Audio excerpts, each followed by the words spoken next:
Welcome back, College Baseball Central, folks. We're here for our last of the big conference previews shows. Big 12 here. Very excited about this one. If you guys have not joined us before, of course, we do our rankings. We do them in reverse order, 14 to 1 in this conference.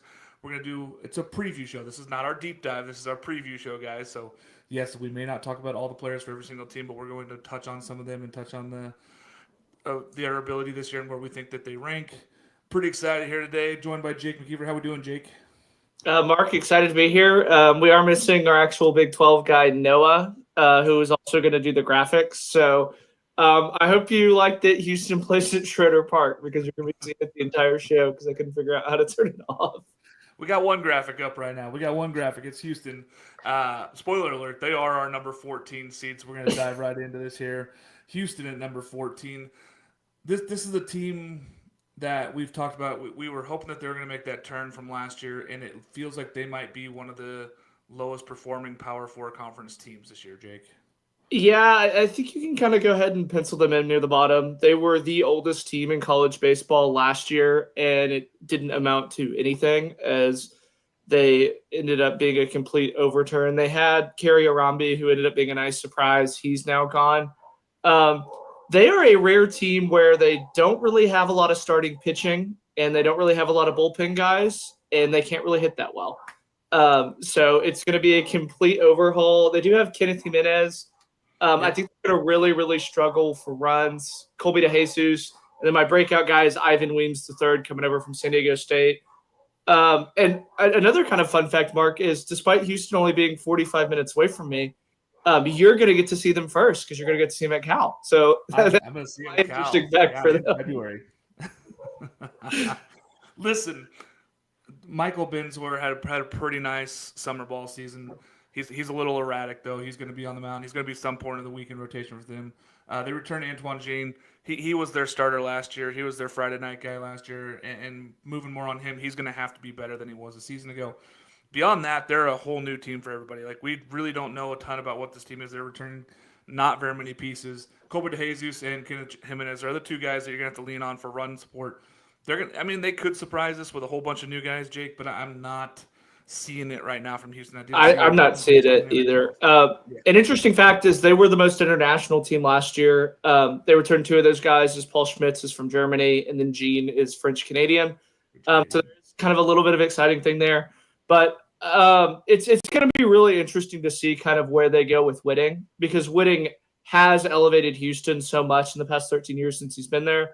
Last year was obviously a disappointment. It is kind of hard to believe that they did go 17-6 in the AAC and actually had a chance to win the AAC on the last weekend over ECU. That feels like an absolute distant memory. I mean, this team is going to really, really struggle this year. I do like Woody Williams as a pitching coach coming over from the University of Texas. They had this weird thing where their pitching coach got demoted, where they had two pitching coaches. The other one's now gone to Iowa, so it's going to be Woody Williams running the show. But, yeah, I think that this is a team that needs a complete roster overhaul. And unfortunately, too, their best player went to the portal to go to Mississippi State. So there's really not a lot to look forward to if you're a Houston fan, unfortunately. It'll be tough. But I will see them in February at Cal. Going to be excited for that one, seeing them on a Sunday. We'll see what happens. I mean, maybe I'll get a fresh look at some new guys there, and we'll know some more information at that point. Number 13, we've got Baylor. The Baylor Bears have been struggling as of late. They have been getting some talented guys in there, though, Jake, and I'll let you touch on this team. I know you were excited about some of these guys. Yeah, I mean, Baylor last year was a really, really nice surprise up until about that last weekend of the year. And when I saw them against Texas Tech and they swept them on that doubleheader, they really, I think, were one of the most underrated teams in college baseball. I saw them about, I think, 6 weeks later against Oklahoma, and Oklahoma beat the doors off of them and won the Big 12. They finished 4-17, and they basically bring back everybody. I mean, I think that they have a tremendous, tremendous coaching staff that they brought in. Sean, and I know I'm going to butcher the name. I think it's Sendecker's coming over from Lamar. He's led the conference that he's in 4 straight years from a pitching staff standpoint, 3 in the Southland, 1 in the WAC, because you remember Lamar did that weird thing in the WAC. Mason Marriott is gone, and they did have, I think, one of the worst bullpens in the league at 641, and their best pitcher went to the MLB draft. So there's not really a ton of talent, but there's a lot of freshmen that got a lot of meaningful innings that I think are going to kind of come to fruition here. RJ Ruiz and Mason Green are two of those guys I talked about when I saw them against Texas Tech. They did a tremendous job keeping their guys off balance. They really weren't high strikeout guys, but they're two guys that really kind of pound the zone. And I know that they kind of got a little bit of a walk bug late when they were kind of streaking. I think that that's where Sandecker can kind of come in and be that little branch there. Obviously, there's a ton of JUCO guys. When your coach is synonymous with JUCO at McLennan for so many years, you're going to get a lot of JUCO guys. But unfortunately for Mark and I, it is almost impossible to find stuff about JUCO guys. So it really is kind of a mixed bag.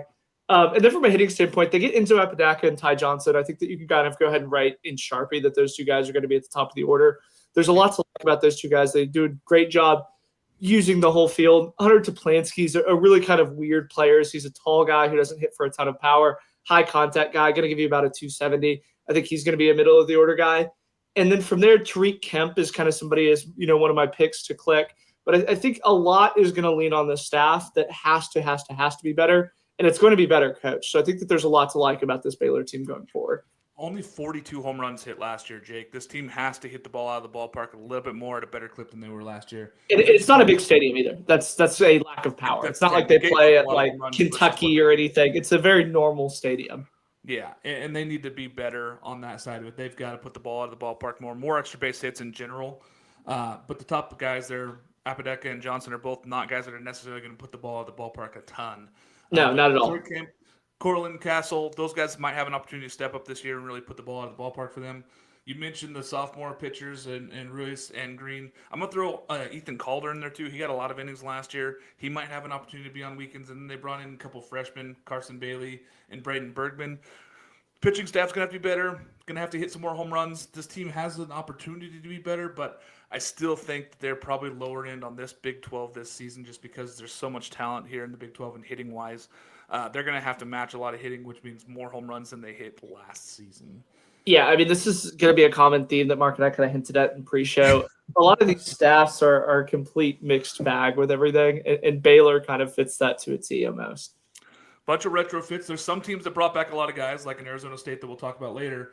But most of these guys have a lot of new guys coming in, new faces, young faces. Not a lot of old staffs here this year. Whereas last year there was a ton of old guys on the staff, and there was a bunch of veterans returning to a bunch of these teams last year. Number 12, BYU, up in the mountains there. Gorgeous stadium. Love watching ball games there.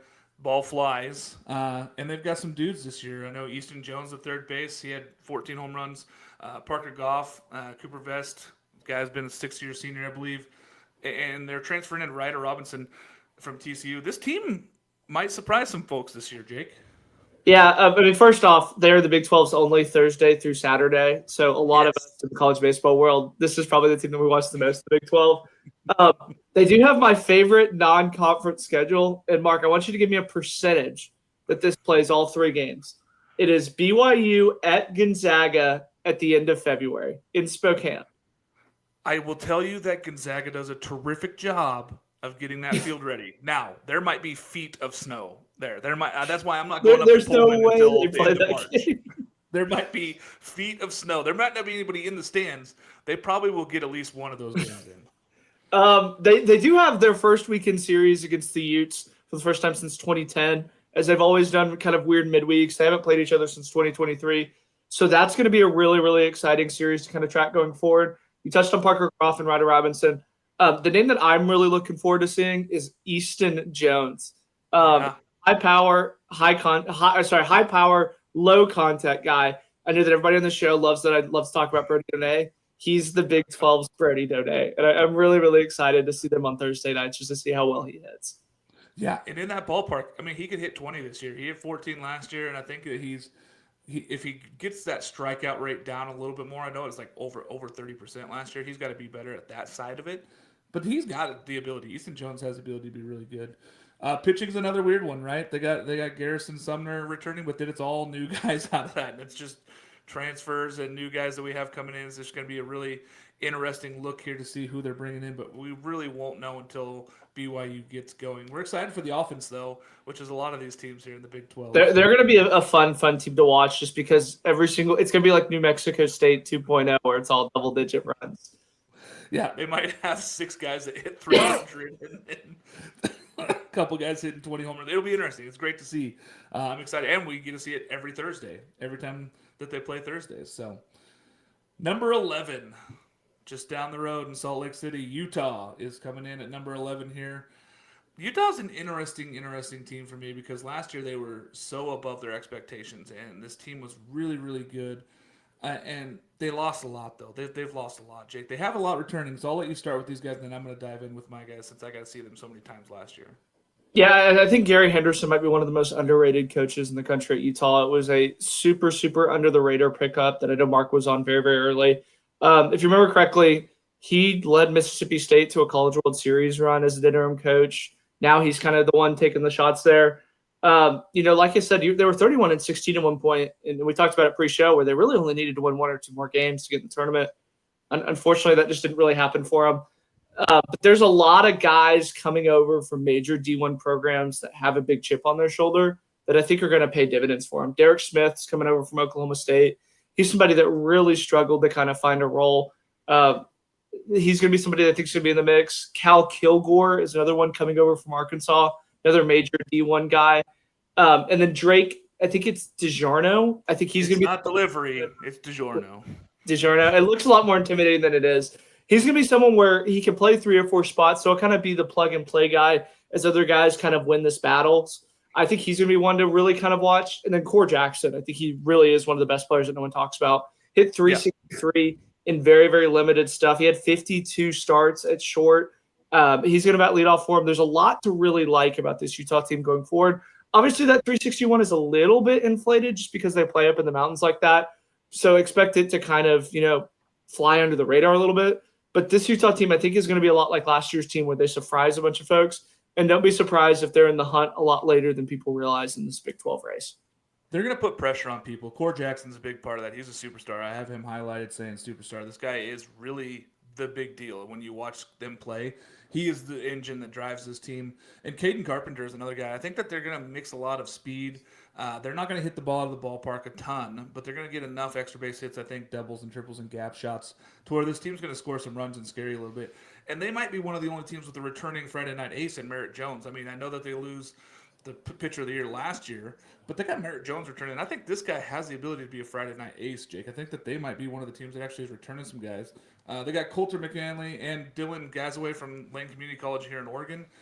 It's going to be interesting. It's another pitching staff that's a few new guys, but at least they got Merritt Jones returning. Yeah, I mean, they have a guy that they know is going to be at the top of that rotation. I think that's going to pay big, big dividends going forward. And that's a really good transition to a team that we don't know anything about their bullpen. Number 10, West Virginia. Coach retired last year. They really wanted to get back to the World Series. That ended up coming up just a little short last year. Terrific run. They lost that 2-1 game against North Carolina. Listen, this West Virginia team, it's a lot of new faces, a lot of new things, new whole entire bullpen, a whole entire starting rotation. We have very little information. I do know guys are coming in like Carson Estridge, Chase Meyer, maybe a freshman might be getting some answers, but Robbie Porco, we really don't know what they're going to get out of any of these guys, though, Jake. Yeah, I really like Carson Estridge because he feels like a throwback type of player. Funky arm motion, high 80s, low 90s. I think he said he had like a 68-mile-an-hour curveball, so really kind of throwback pitcher.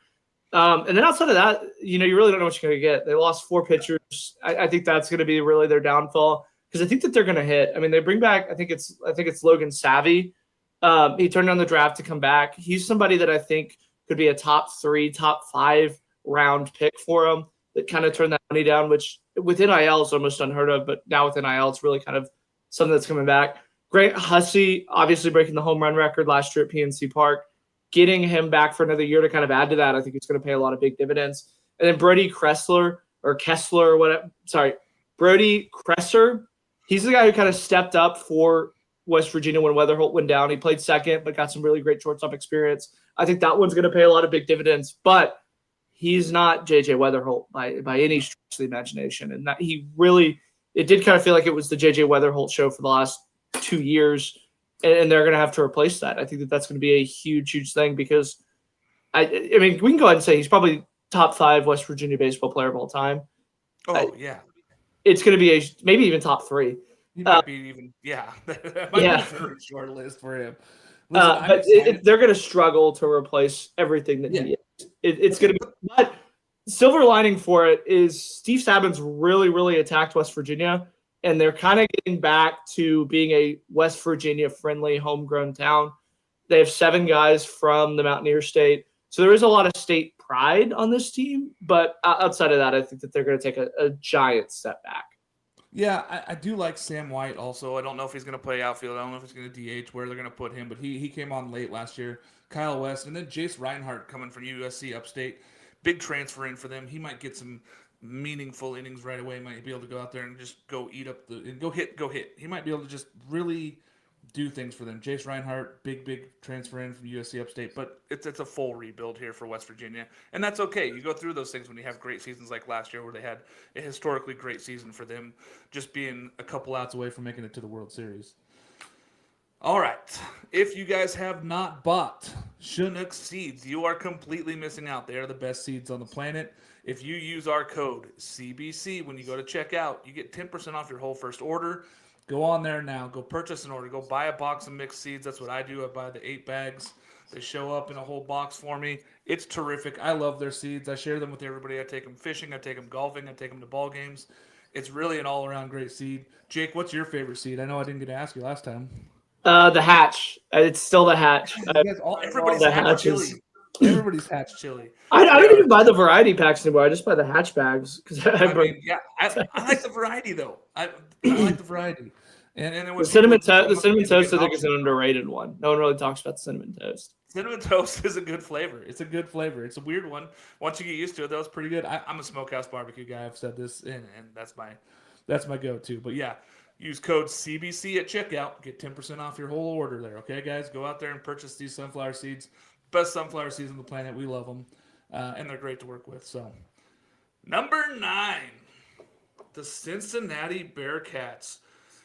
Jake, this team was kind of a surprise last year. I think that they might surprise some people this year. They have a lot of talent. They have a lot of guys coming back. It's kind of a weird mix of this team where you have talented dudes and you have guys that are on the move and you have new players. I like Cincinnati this year. Yeah. First off, I found where Noah hit the banners. So, let's go. Jordan Bischel's just an absolute winner. He's coming over from Central Michigan. This is going to be his second year. They really did overachieve a ton last year. It was really weird because we really didn't know how a lot of these new Big 12 teams were going to do. And Cincinnati, I think we said was going to finish like near the bottom, if not the bottom. And they were tremendous last year. They really had a chance to kind of be in the mix. They were the only team that I think took 2 of 3 from Oklahoma who ended up winning the Big 12. So there's a lot to like about this one. They returned 2 weekend starters in Tavi Boba and Nathan Taylor. And crazy part is neither of them, or both of them probably aren't going to be in the rotation. Adam, I know I'm going to butcher this. Martiche coming over from Central Michigan with Bischel. I think he's going to kind of be in the mix of that Friday role. Joel Pinheiro is the son of a big leaguer. I think he's going to be another one that's really in the mix. And then the other thing is they returned 6 position players from last year's lineup. The infield's kind of a little bit of a musical chairs, as you know, everybody can kind of play short, but is not really a defensive shortstop. Christian Michelle, Layden Brooks, and then Luke Selfick all have the potential to play short, but I think you're going to kind of pencil them in as they're kind of in that mix where they're good defensive second basemen, but not good shortstops. And then Tommy O'Connor, I think, is another one as he's going to play first base for him. He is an absolute unit of a guy. Hit 276 for him last year with 12 home runs. And if you can cut down on the swing and miss a little bit as he struck out 70 times in 2024, I think that's going to go a long way for this Cincinnati team. But, you know, they are one of the older teams in the Big 12. It seems like it's the haves and the have-nots, and Cincinnati is the haves. This is kind of the year for the Bearcats, in my opinion. Carrington Cross is a staple for them at third base. I think that he's going to be huge for this team. I think that he's going to step up, be a middle of that lineup hitter for them. And I really like Dawson Hokuff transferring in from Lindenwood. He's going to get some opportunities there. And they also have a freshman, Quentin Coates. He was having 110, 111 exit velo in the fall ball games, Jake. So they don't know where they're going to put him. They're not necessarily sure where they're going to get him. He gets a lot of swing and miss, but the guy has a lot of pop for a freshman. Can go out there and hit with anybody. I think he's going to get opportunities at DH. He might even get some opportunities behind at first base. He might get some opportunities in the outfield. They have some dudes there. And one more transfer I want to talk on that I got to see last year, Kellen O'Connor from Cal State Bakersfield coming in. He may not get a weekend rotation spot, but he might be their midweek guy. He might be a bullpen guy. But they have a lot of talent coming back. And this Cincinnati team is one of the most complete returning teams that we've seen so far in the Big 12, and that's why we have them at 9. They may not have all that talent to be up there at the top of this conference, but they might surprise some people. I'm really excited for the Cincinnati Ball Club. They're the complete 180 from Houston, where Houston has a lot of guys that can throw 1 or 2 innings. Cincinnati has like 7 or 8 guys that can be rotational guys for them. They really do. They have some guys. They're a really weird run pitching staff because I don't think it's ideal for you to have 7 starters in college baseball, but the good news is if somebody gets shelled like in the second inning, you really can stretch somebody out and get you into that back end of that bullpen. That's going to be the one thing is obviously who steps up, who moves into kind of those back end bullpen roles. That's really going to be the story of the Cincinnati team. But I think that, we're a little bit low on them. I think a lot of people, I think if I would have done a deeper dive, I would have had Cincinnati a lot higher. Are you sneaking into maybe my dark horse pick here, Jake? I hear you. I hear you kind of lean in my direction now. Number 8, though. Let's switch gears here. Kansas State. This is a team that is fully rebuilding almost everything on there. They're returning 50% of their innings are gone. A lot of their starting pitching is gone. They're going to be a different team that we have to look at here. They do have some dudes returning that are going to be good for them, and they have some two-way players coming in. But this team is basically a full rebuild. Yeah, it's really almost kind of weird to see how last year's season we kind of look at it a little bit differently. Because there was a while there where they were really on the bubble. Obviously, they go through, beat Arkansas, win a regional, and get into a super regional. But it really is kind of hard to believe that this team, this was their first time in the tournament since 2013 as they got over that hump. They're going to be replacing 7 of their 9 starters. 2 are Nick English and David Bishop. For reference, David Bishop was 9 of 9 The 9-hitter last year. So they're going to be looking for a lot of guys that really kind of step up. D. Kennedy's coming over from Texas. He played a lot of meaningful games for them at second base when they had a lot of issues with Jack O'Dowd. I really wasn't too impressed with him, if I'm being honest with you. So I really don't think he's somebody that Kansas State can kind of lean on. But I got a fun one for you, Mark. Shitaro in OU. A JUCO guy coming over from Japan. I think he's going to be one that's really going to be fun to kind of watch for this Kansas State team. But I think it's this one is where you have to kind of trust Pete Hughes because there's a ton of unknowns with this Kansas State team. Obviously, English is back. I think he's really kind of the only one that you can count on. But other than that, I mean, there's a lot of guys that we can really kind of set to break out here. I think just to kind of look ahead, Mark, I think this is where you're going to find your breakout candidate. There might be some dudes in here, right? And Dante Lewis is a freshman for me that's coming in, two-way player. They don't know where they're going to use him yet, but he throws 96 miles an hour, and then he can also crush the baseball. Now, he's not polished on either side, and he's kind of all over the place. But in the fall, he really turned some heads with just the explosiveness and his abilities there. Blake Dean and Jacob Frost do return to this pitching staff. I really don't know where they're going to go for the weekend rotation, though. It could be any mix of guys. They might go with some starters. They might go with some guys that are coming in, just throwing 1 and 2 innings and get them just started up in games. Who knows? I mean, this could be old school Big 12 baseball where they just throw out a myriad of guys and just say, hey, go get 27 out somehow, and we're going to try to hit with teams. Jim Slosnick always had a quote with the TCU is that you don't count innings in the Big 12, you count outs. That's Kansas State, definitely. It is. It's like, how do we get 27 outs? Well, we're going to figure it out. We're going to piece this thing together. I'm not saying we're going to go out there and throw somebody out there and give them, 6-7 innings. I'm saying go collect. Oh God, no! I don't think there's anybody in this team that you can kind of sharpie in to get 6 or 7 innings for you. It wasn't even anybody though. I like Blake Dean and Jacob Frost. I think that they are the two arms that give you the best opportunity to go out there and give you weekend innings. But it is collecting outs and just getting through. And I think this Kansas State team, you got to trust a little bit what Pete Hughes has done. But I think this might be a little stumble block for them. This might be a tough season, Jake.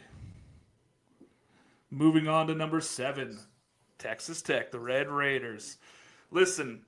They have a lot of talent. They have a lot of guys out there. They keep having talented teams. Last year, they want to show that last year was an aberration of missing the tournament.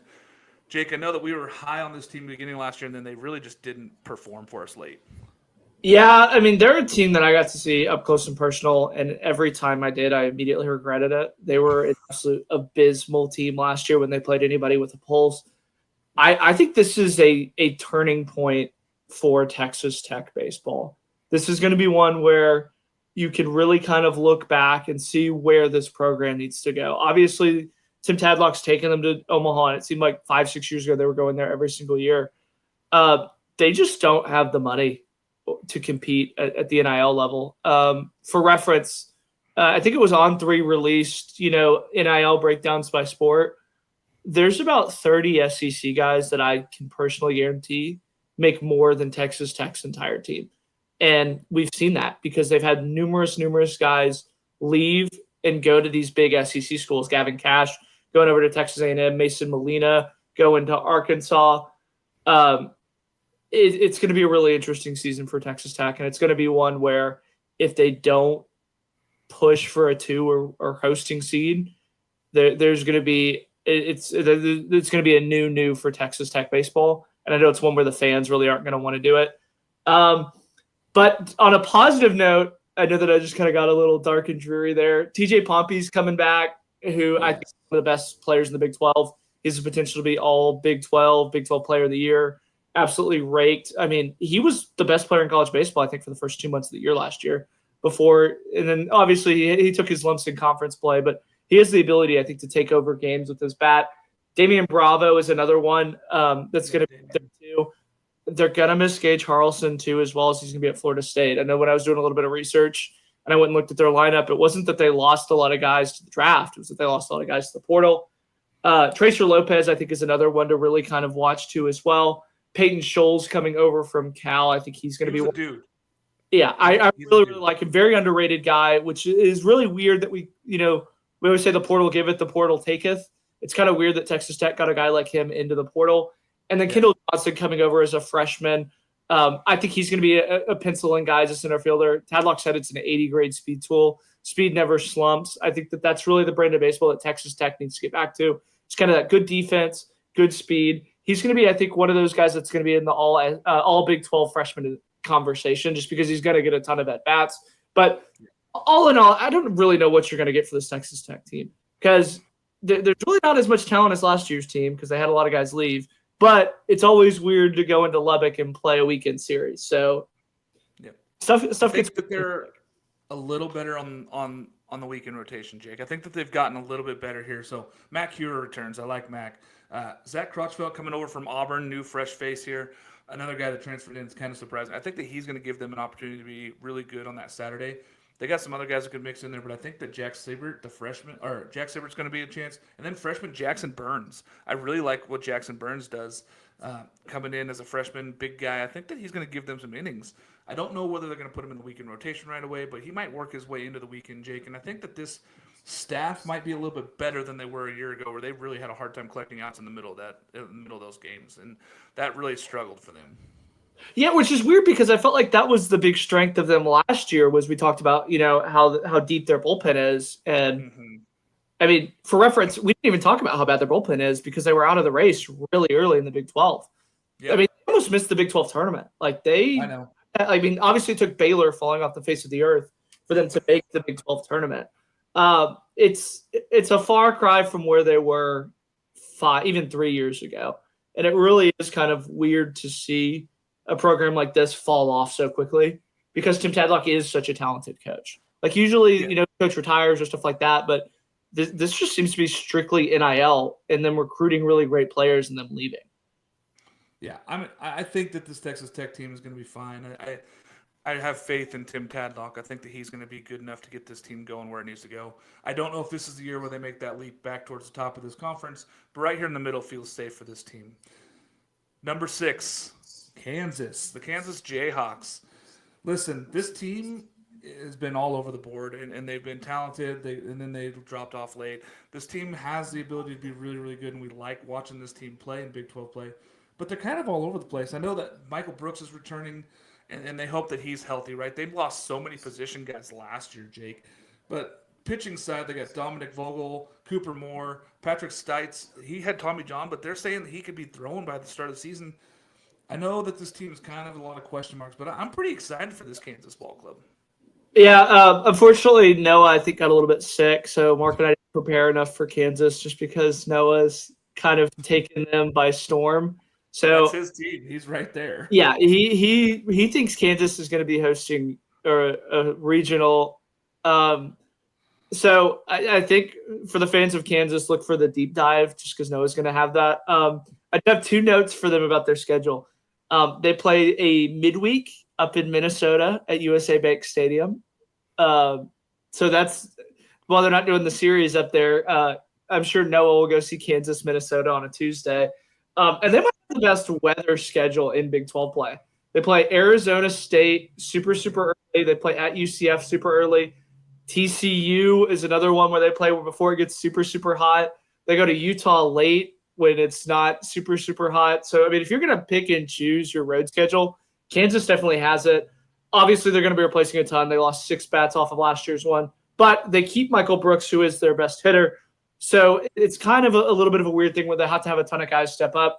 They do have, obviously, that bona fide ace in Dominic Vogel. I think he has the potential to be an all Big 12 pitcher of the year type of candidate, which is an absolute luxury for a lot of these Big 12 teams because it's a complete mixed bag. I think Kansas is going to be one of those ones where it's the cut line of we know what Kansas is going to be. They're probably going to be about 3 or 4. They're going to make the tournament. Who finishes above them and who finishes below them, I think will decide if it's a disappointing season or a really great season. But I think Kansas is going to be a model of consistency in the Big 12. They're going to be a tough team out. Yeah, I can see them anywhere from 3 to 8, right? I don't see them dropping too far off because they're pitching. The pitching is the big difference for them this year. Is that I think that they were kind of a surprise last year with Dominic Vogel. They're not a surprise anymore. This team can pitch. And getting Michael Brooks back healthy and having him, he missed the last month of the season, and he was really on a tear for them for those first 40 games. And getting him back healthy, if he would have been healthy all season, Jake, he's gone too. And then they're down 7 bats from last year. So hopefully this team here can get healthy, get right, and get going the right direction. And I think pitching is the key for them. I'm excited for this Kansas team. And I did want a pronunciation as Noah's spell checking us. It's Dominic Vaguely. So I do apologize. Not Vogel. It looks like Vogel. Vaguely. Well, that's why he's here. Number 5, TCU. This is a team that really struggled a season ago, Jake, and we had high hopes for this TCU team after the season that they had in 2023. I think that this team really can make big steps forward, and they keep Anthony Silva at shortstop. That's a huge start. Yeah, I mean, I think a lot of us had them in the top 5 last year. I know that I really wasn't too high on them, but they were a team that was really weird because we were talking about them being in the tournament, but also missing the Big 12 tournament. Just because they had such a great non-conference schedule. And credit to Kurt Saarloos, they also did it again this year. They play, they play at San Diego to open the season, and then Southern Miss comes in. It's going to be a weird one, but their entire season, I think, is going to be based on 2 players. Can Cole Klecker get back to where he was April of his freshman year, where he was one of the best pitchers in the country and they rode his arm to Omaha? And can Anthony Silva hit above 300? Because the club's always going to play. I felt like a lot of people put really high expectations of him that really weren't warranted. And when I went back and watched him from his freshman year, he looked very loose. They had a lot of guys that could protect him in the lineup. And last year they had a ton of guys kind of struggle in there. Obviously, they get back Carson Bowen, Brody Green, who him and Ryder Robinson seemed like they were going back and forth the entire year. Brody seemed to win that job. Chase Brunson's another guy. Sam Myers and Micah Kendrick are 2 other ones that you can really kind of watch. We're going to know a ton about this TCU team very, very early in Big 12 play. They open with Arizona State, and then they go to Lubbock. So, there's a lot of teams in these Big 12 where they open up with these, lower tier ones. That's not TCU. We're going to know exactly where TCU sits about mid-March and where they go from here. I really do trust this one. Kurt Saarloos said he's taking a more hands-on approach with the staff.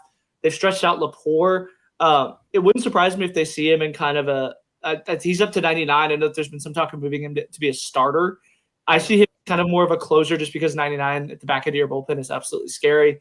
It's going to be an exciting TCU team. It's going to be a Renaissance TCU team as well. They have a ton of talent. They're probably one of the more talented teams in the Big 12.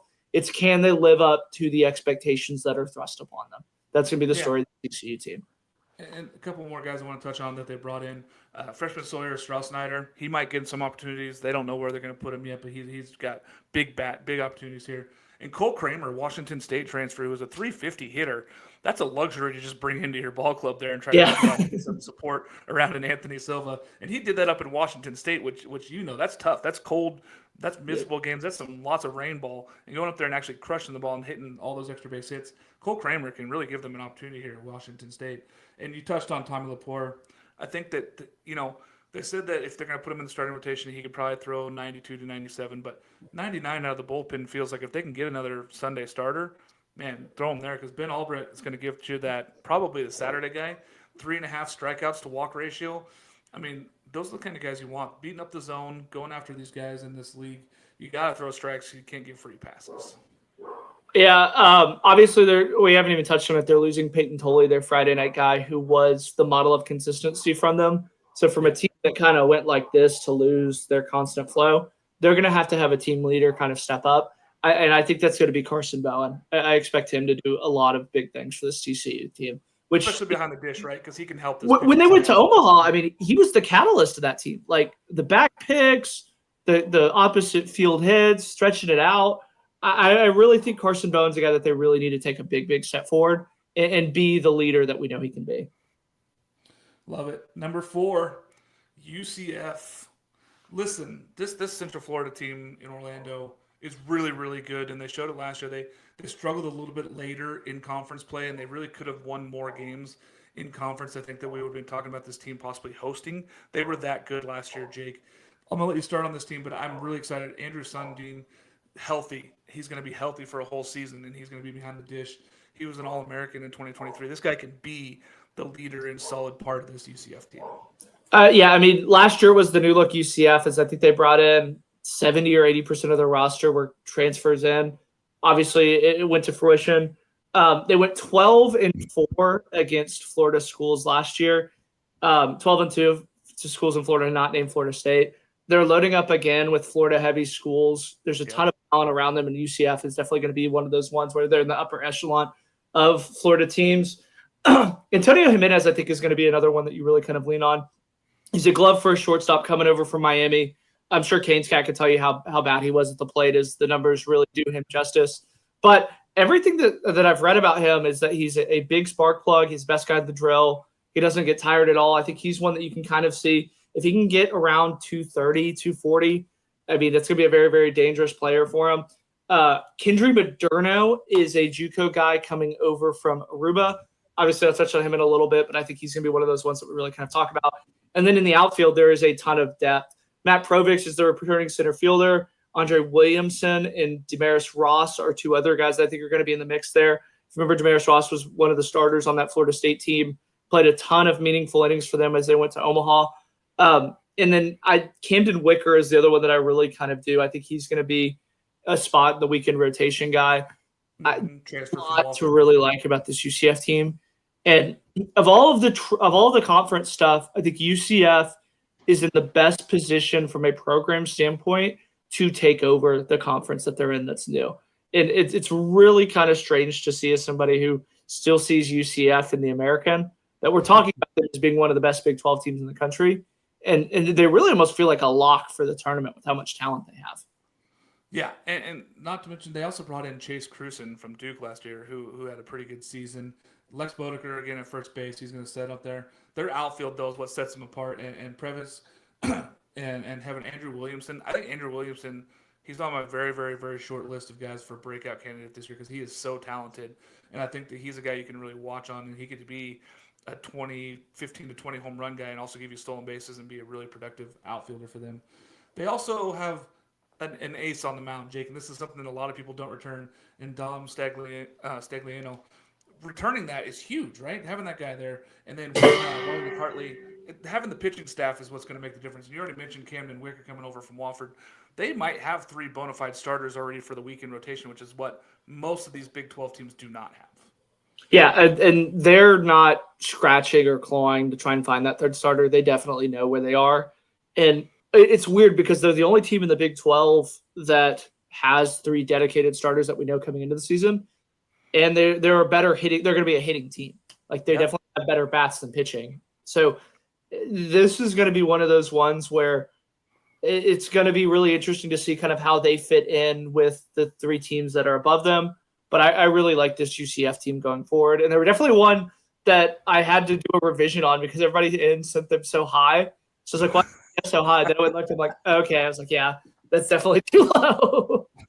They were one of the first teams I did research on. I'm like, yeah. And so I had them listed at number 1 for a long time because I like this team. I like what they have. They have a full week in rotation. They have a full team ready to go. This might be a 40-win team. This might be a hosting team somewhere in that 13 to 16 range, depending on how the season goes, Jake. But I really like Yeah, what they have. they're going to be one of those ones, and it's going to be really interesting to see how the committee values hosting because we've seen in the past that they've kind of given it to conferences, whereas now with everything cross country, do you compare them to other Big 12 teams or do you compare them more to Florida teams with the hosting? That's really the only argument that they have for hosting is so they're going to be one of those marker teams and how the committee kind of goes about hosting stuff because I love it. in Stanford being in the ACC, like, do they count as an ACC team? Like, it's going to be really interesting to see. It feels it. I don't know. I don't want to speak for the committee, but I'm hoping that they go back to more of like the regional side with how many regional sites. Okay, let's have some on the West Coast. Let's have some Central. Let's have some.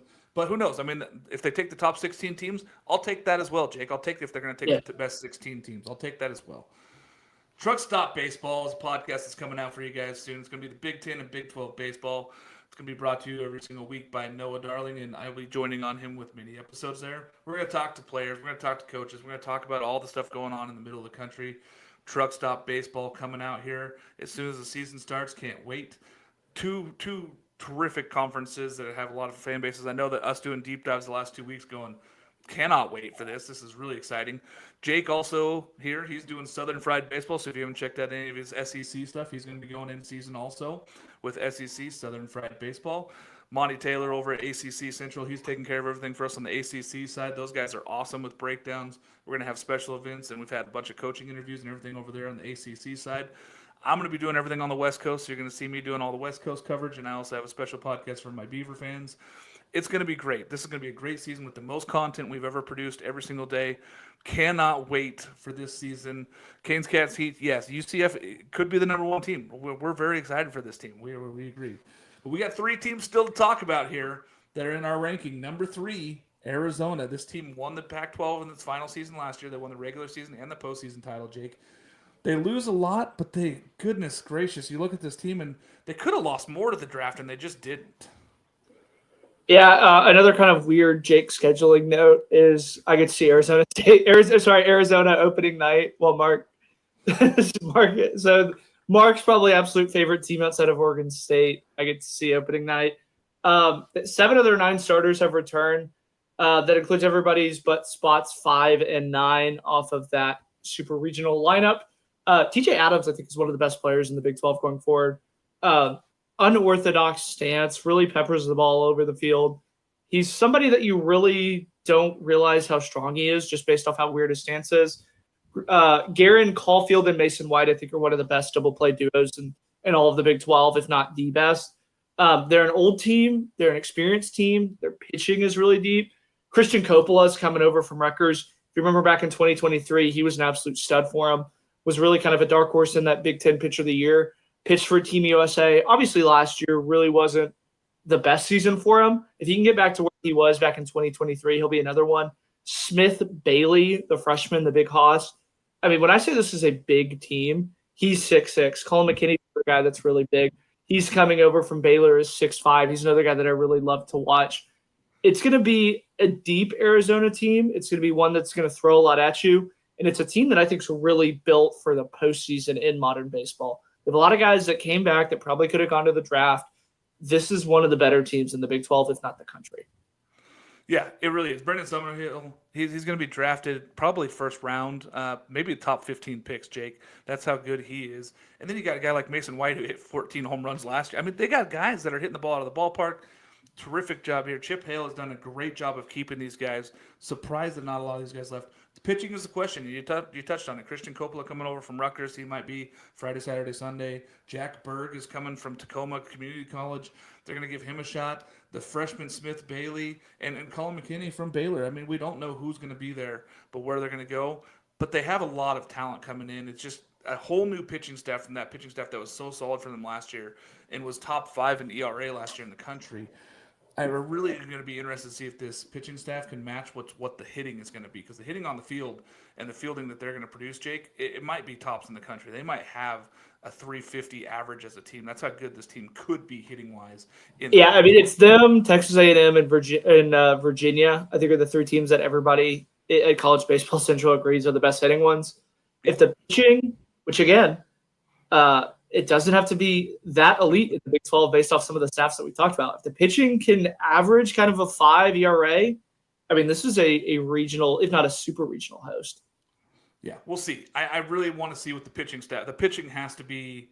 It was elite last year. It just has to be good this year with how good this team is hitting wise. But I want to see what this team can do. We're going to see a lot of things and a lot of questions answered early for Arizona. Number 2 team out of the same state, Arizona State. I'm really high on this Arizona State team. I think I might be higher on this Arizona State team than most people at College Baseball Central. But they returned so many players, Jake, on offense. They returned so much.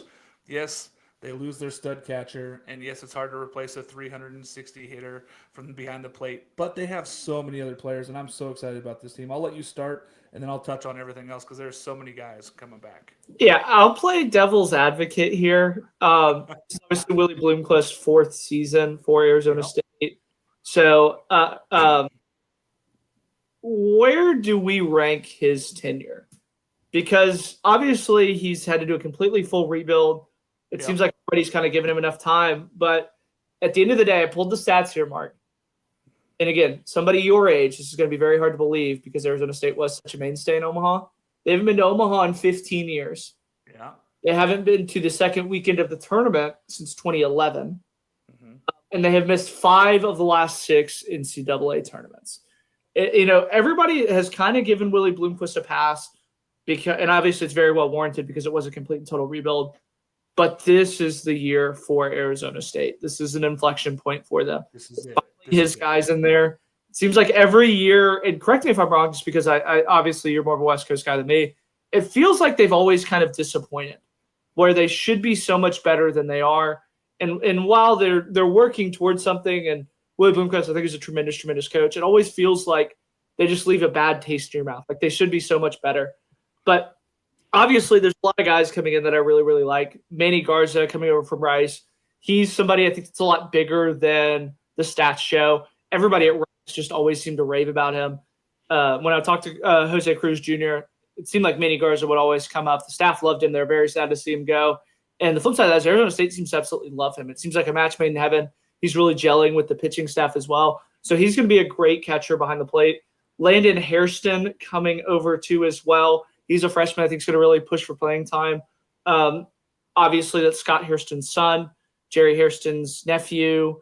Probably one of the best big league pedigrees going forward. I think he's going to be one that we really kind of see push for playing time.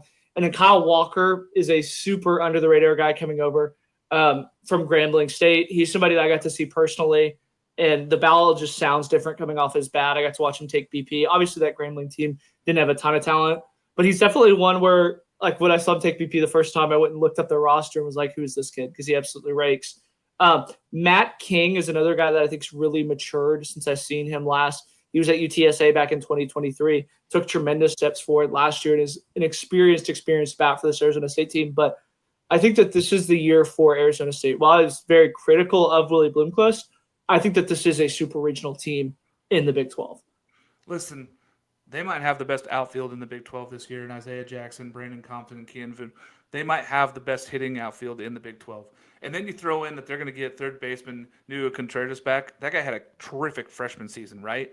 Moved over from shortstop now at third base. And he was hurt last year. He missed almost the whole season last year. That was a huge hit for this team offensively. Jacob Tobias is back. They're also getting Josiah Cromwick, who was hurt last year, who was a catcher at Oregon 2 years ago. He's healthy. He's going to be ready to go. He's going to take on some catching role also, if not DHing. I really like where this team's going. And they have a bona fide ace right on the Friday night with Ben Jacobs, Jake. They start off with Ben Jacobs on Friday. It gives them opportunities right away to be talented. Wyatt Halverson, Cole Carlin, Rowan Leto, Jack Martinez, which you talked about transferring in from Louisiana. They have all these sophomores that got so many innings as freshmen last year this is the season we want to see Willie Bloomquist move forward and get this team into a super regional, right? This is the chance that they can win the Big 12. They can go out there, they can take care of business, they can get to a regional, they can go win that regional, get to a super. This is a team that has to do it. If this team falters, I think that we might be talking about some other news next year, and we don't want to do that. Yeah, I was going to say, what does success look like for this Arizona State team? That's good.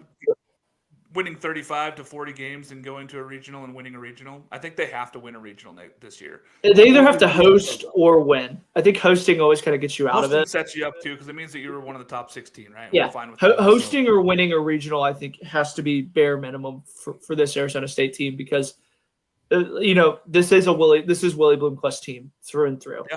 They're talented. It's a lot of talent, but they've always disappointed. They've always left us wanting more. It's kind of like it's like gas station sushi. It should be so much better. No, never eat gas station sushi. I really am looking forward to this team. I know that I probably had this team ranked higher than anybody else in College Baseball Central. I'm hoping I'm right. I'm hoping this is the year getting to see these guys live. They're so good, and this talented team. I just think that this is the season that if Arizona State's going to do something with Willie Bloomquist, it's right now. It's this season. They got to do something huge.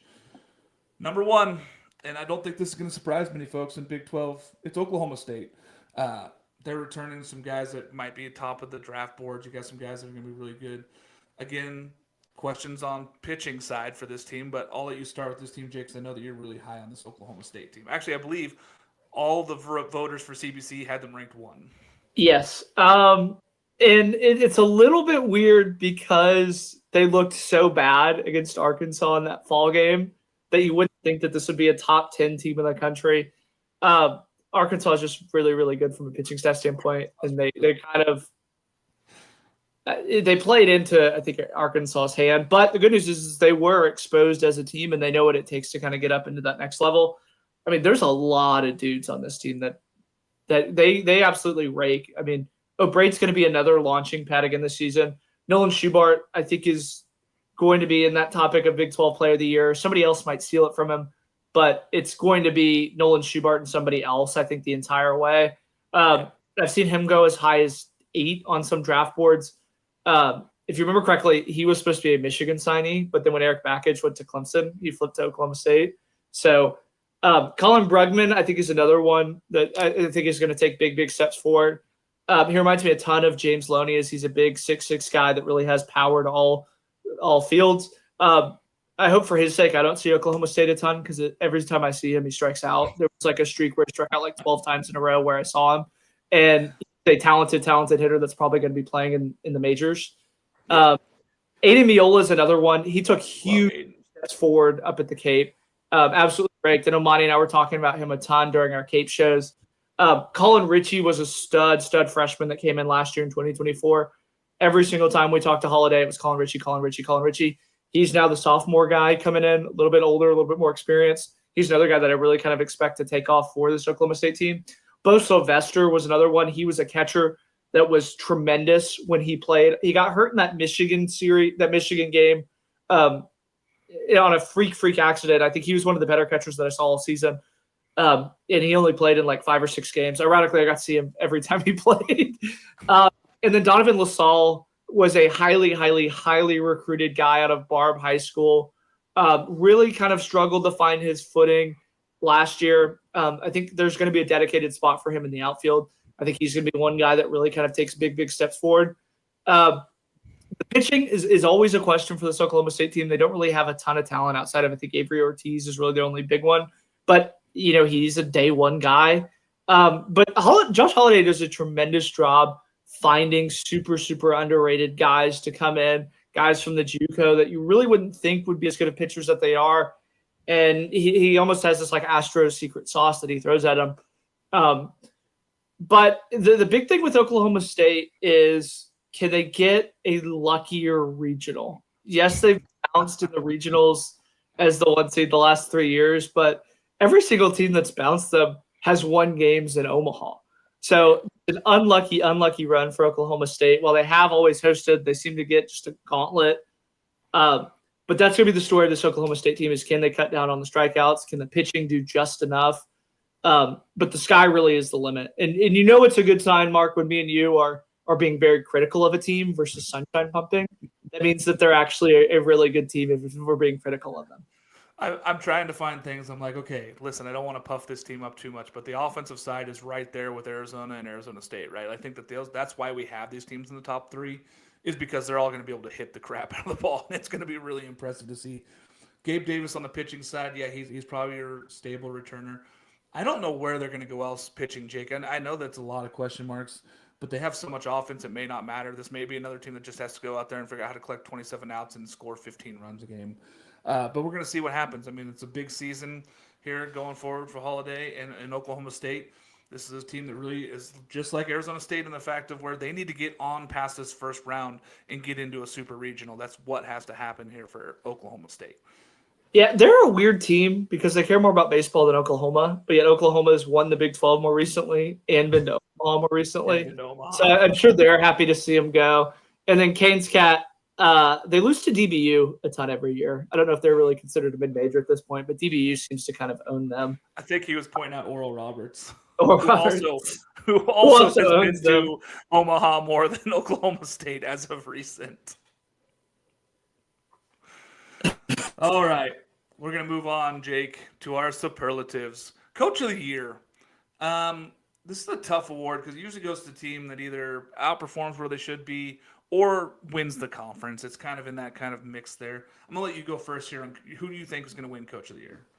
I think it's going to be Kurt Sarlos from TCU. I think that TCU has a renaissance bounce back year. I think that, you said it's always talking about this award of who overshoots it versus who does the best. I think TCU has the potential to win the Big 12. And if that's the case, I think he's going to be the Coach of the Year. I have two guys, and I've been coin flipping all morning trying to figure out which way I wanted to go between Rich Wallace at UCF and Willie Bloomquist at Arizona State. I'm going to lean into Arizona State. I'm going to lean into Willie Bloomquist because I think that if they want to keep moving forward with the Willie Bloomquist projections here, he's got to win now. And I think that this is the team that can do it. I think this team is super talented. Hopefully they stay out of the injury bug and they stay healthy because this team really has all the ability to go out there and get to a super regional. So I'm going to go Willie Bloomquist. As much as I love Rich over at UCF, I think I'm going to go Willie Bloomquist here. Newcomer of the Year. So this is, I know that we both do a freshman and then a transfer in new to the conference. So like guys that are already in the conference don't count even if they transfer teams. It's new to the conference and a freshman player. Go ahead, Jake. Why don't you hit me with yours and I'm gonna tell you where I'm at. My freshman is Trevor Bulmer from TCU. Sarlos has just absolutely raged about him in the fall. I think he's going to be a big part of this TCU team going forward. We always talk about the freshman of the year being, an opportunity. I think he's going to get a ton of opportunities with that TCU team. And then my transfers are Kendry Moderno from UCF and Maddox. You're going to have to help me. Milikakis from Arizona are going to be. Yeah. Sorry about that. He's going to play third base for them. He's going to be really talented. I mean, they have a huge ability here. I am going to go. My freshman is going to be Smith Bailey at Arizona because if Arizona decides that they need to get back to a super, they're going to have to lean on pitching, and he's going to have to be a dude. Freshman coming in there right away, big kid, huge recruit out of the state of Arizona. I think he was the number 3 pitcher in that state. Really talented guy. They really like him right now. Chip Hale speaks volumes about this kid. And then Jason Jones, Arkansas transferred to Oklahoma State. He's shooting up people's draft boards, Jake. He's getting up into the top 150 players already, and we haven't even started the season. So I'm excited to see Jason Jones get a full start here at Oklahoma State, transferring over from Arkansas. Pretty excited to see what this team does. So those are my transfer and my freshman. Breakout candidate now. This is someone who has struggled in Big 12, whether it's due to injury or whether it's due to just outright struggles or somebody that we think could be so much better than their projections or what they were last year. Jake, where are you going to go with this one? So I have two. I have Tariq Kemp from Baylor, who is their shortstop. I think he's one that can really take big steps forward. When I got to see him in that Texas Tech series, he really peppered the ball to all depths of the field. I think his expected batting average was a little bit higher than his actual batting average. He was a little bit unlucky. And then Donovan LaSalle from Oklahoma State, he is an elite premier baseball player. It's somebody that I've seen even going back to his high school days that really jumps off at you. He finally has that role. Carson Binge was drafted He's going to be that guy that's going to be in the outfield. I really like Donovan LaSalle going forward as my breakout candidate. I'm leaning on another guy, Cole Klecker, who really, as a freshman, was uber talented. Last year was a big step back there. ERA up almost over 6. Just didn't really figure it out. And late he kind of did, but it just wasn't there for him all season. If TCU is going to be great, he's going to have to be a Friday night guy for them and make a big breakout for them. And Andrew Williamson, outfielder from UCF, I think that he has the ability to be a 330 hitter and maybe 20 home runs. I cannot wait to see his raw talent is up there with anybody else in this conference. Andrew Williamson is a huge breakout candidate for me.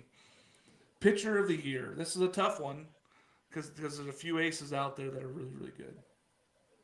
Yeah, I really wanted to go Ben Abelt, but I don't have a ton of faith in a bullpen guy getting stretched out. Well, I think he's going to be tremendous. I'm going to go with a lot safer of a pick in Ben Jacobs from Arizona State. He transferred over from UCLA a few years back, has really, really fit in nicely into this Arizona State staff. I think he's going to be that top of the – I don't think there's many games this year where he's going to have more talent than the pitcher he's going against. So I really like Ben Jacobs from Arizona State. Yeah, I mean, the strikeout rate last year was almost 35%, which is crazy. He's got a lot of talent. It's crazy for a guy that's low 90s, too. Like, usually those high whiff rate guys throw the ball hard. That's not him at all. Yeah. Dom Stagliano from UCF. That's my guy. He's the Friday night ace. If UCF has a chance at winning this conference, it starts with him on Fridays. And I think that he's going to have to be really good. He was good last year. He's going to have to be a little bit better. I think that they said that he's raised his fastball a few miles an hour here in the offseason. I'm excited. Dom, prove me right here. Prove me right as being the pitcher of the year for me here in the Big 12. Player of the year. So I said in Oklahoma State that it's going to be Nolan Schubart and another guy. So I'm going to go Nolan Schubart and Mason White from Arizona. I think that those are going to be the two Big 12. I think if we had not seen last year what Travis Bazzana had done for Oregon State, Mason White would have been up there. Yeah, definitely. In the Pac-12. He was that good at shortstop last year. I'm going with another guy that had a very good season last year in the Pac-12, Brandon Compton at Arizona State. I think that this guy has the ability to just crush it. I think that we both believe Schubart's probably the lock for the player of the year. But if I'm looking outside of that, Brandon Compton's my guy. I think that he can really be that leader for Arizona State. He could be a 20 home run guy and hit 360. I think that this is the guy that takes a step forward and really proves his worth here in the Big 12 right away. How many teams make it to Omaha, Jake? I know that this is the question every year that we have to go through, and it's been tough. You got 0. 0. So Oklahoma State's going to get a tough SEC draw like they always do.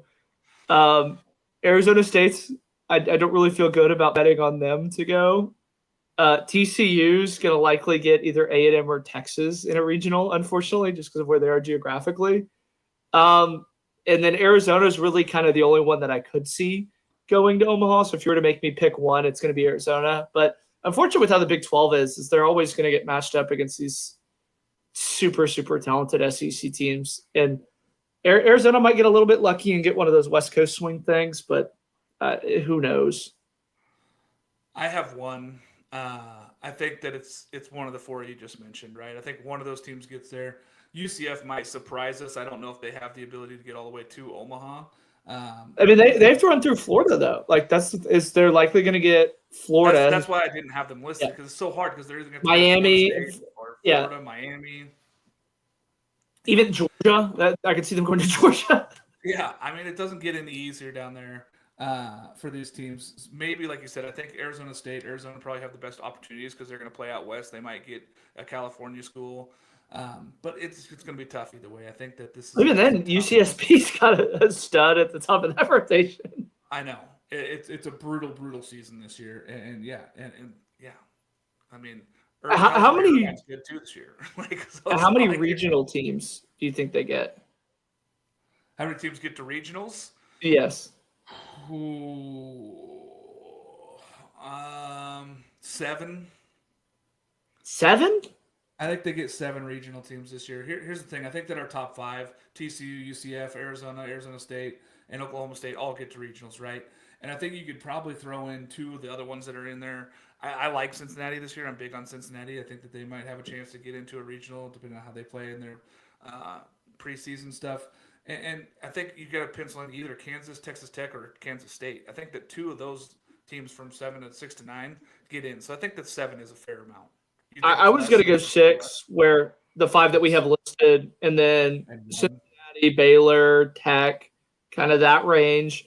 But it's interesting to see how they view this conference going forward, because I know last year they did not give this conference the benefit of the doubt at all. It's and they actually got a little bit worse. I mean, they lost to OU, who won it, in Texas, who is probably one of the best programs in the country, and they replaced them with. I mean, Arizona's good, Arizona State's good, but it's going to be interesting to see how the committee goes.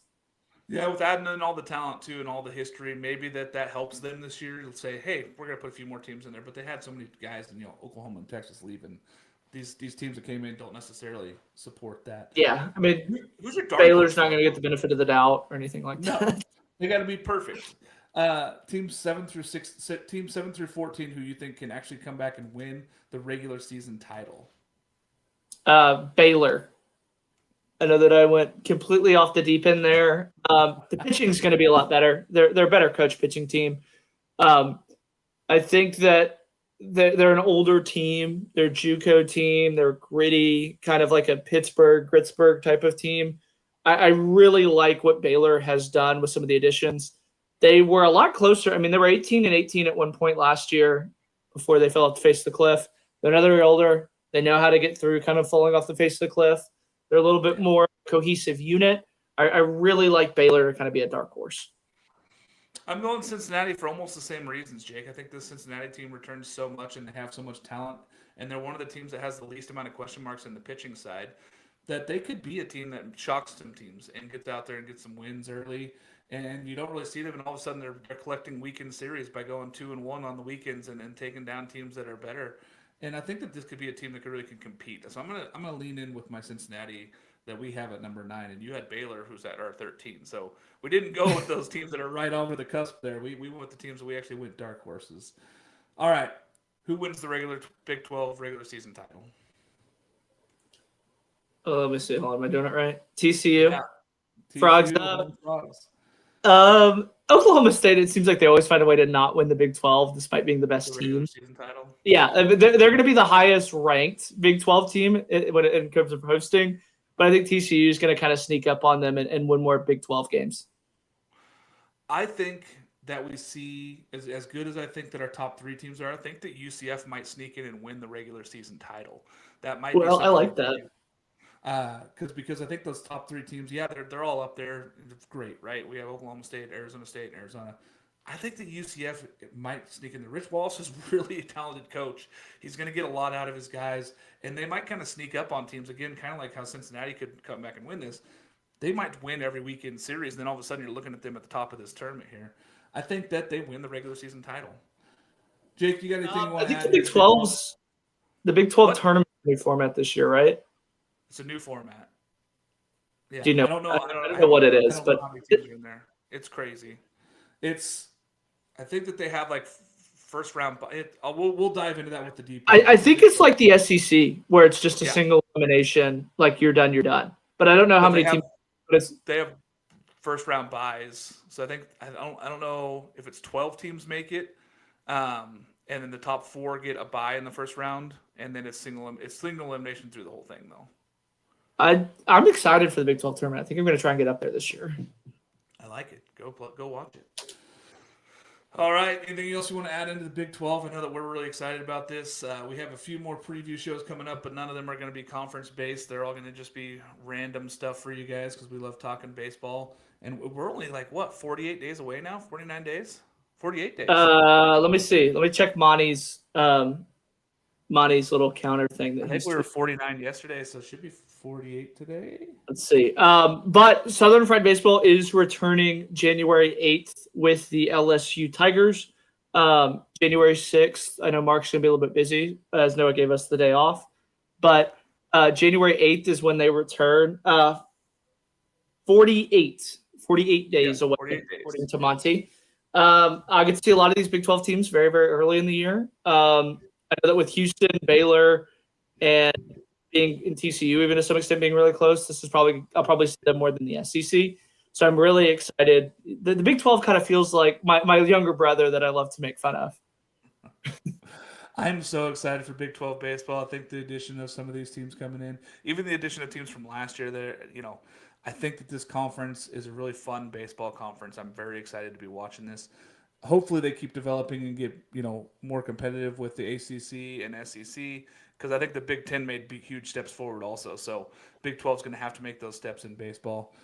All right, we're at the end of the show here, Jake. Thanks for joining again, Jake McKeever, Mark Garland. Come watch us on any other show here, Weekend Rotation, every Saturday morning. We're on, starting the season up. We'll be ready for you guys. Thanks for joining us again.